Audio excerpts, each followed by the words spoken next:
رسول اللہ لبیک لبیک لبیک یا رسول اللہ لبیک لبیک لبیک. ٹھیک ہے. تو ایک عورت گئی خالی, تو یوں اس نے چادر لپیٹی ہوئی تھی, ایک یہودی نے خالی اس کی چادر کھینچی. یہ بھی تو دین بیان کرو. ایک یہودی نے ایک مسلمان عورت کی چادر کھینچی گئی.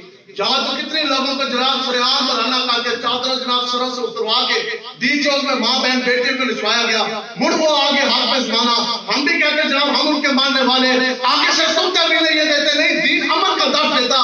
آپ کو مولا نے تو چادر جونسی ہے وہ کافر کی بیٹی کو دے دی, تو یہ بھی تو بیان کرو نا کہ آپ کا مولا کے سامنے جب حضور کو یہ خبر ملی نا مدینہ پاک میں کہ ایک گربی عورت ہے اور یہودیوں نے اس کی جونسی وہ چادر کھینچ کے نکال لی. اب جب اسلام امن کا درس غیرت کا درس سنیں. حضور علیہ السلام نے سب سے پہلے مسجد نبی چھوڑی,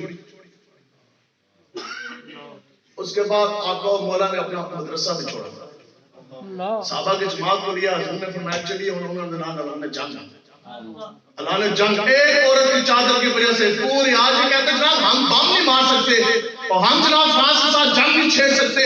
یہ تو مسئلہ ہی بہت بڑا نا آقا و مولا کی عزت رموز کا. یہ ایک چادر ہے, ایک چادر جب مسلمان بیٹی کی اتری تو آقا و مولا نے صحابہ کے ساتھ گئے دنگی تلوار کے ساتھ. آقا و مولا نے اللہ نے جنگ فرمایا. اس کے بعد 15 دن یہودیوں کے جو ہے نا قلعہ اس کو انہوں نے محاصرہ رکھا. 15 دن کے بعد ان کو لاتے مار کے صحابہ نے جناب مدینہ پاک سے باہر نکالا. یہ دن کس نے بیان کرنا ہے؟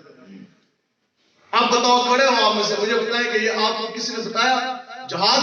حضور علیہ السلام نے فرمایا کہ جس نے جہاد نہ کیا اور جس نے دل کے اندر جہاد کا جناب نیت ارادہ بھی نہ باندھا, جو اس موت مر گیا کہ نہ جہاد کیا نہ دل کے اندر جہاد کی نیت کی, وہ تو مرے گا ہی منافق کی موت. نفاق کی قسموں میں سے ایک قسم کے اوپر اس کی موت ہوگی. بابا جی بڑے غور نہ کرنے نے تہاڈی بھی عمر گزر گئی. اتنی عمر پاس جانے کے بعد کوئی آپ میں سے ایک بندہ کھڑا ہو, ساروں کے جسم میں چمک رہے, کوئی ایک ایسا شخص کھڑا ہو جو یہ کہے جناب میرے جسم کے اوپر تیر تلوار نیزے ہتھکڑی کا نشان ہے, اللہ کے رسول کے دشمنوں نے دین کے اوپر حملہ کیا, میں نے آگے سے دفاع کیا, میرے جسم کے اوپر نشان ہے. کوئی ہے ایسا کچھ قسمت نہیں. پوری زندگی جانے بچائی, پوری زندگی جسم بچایا.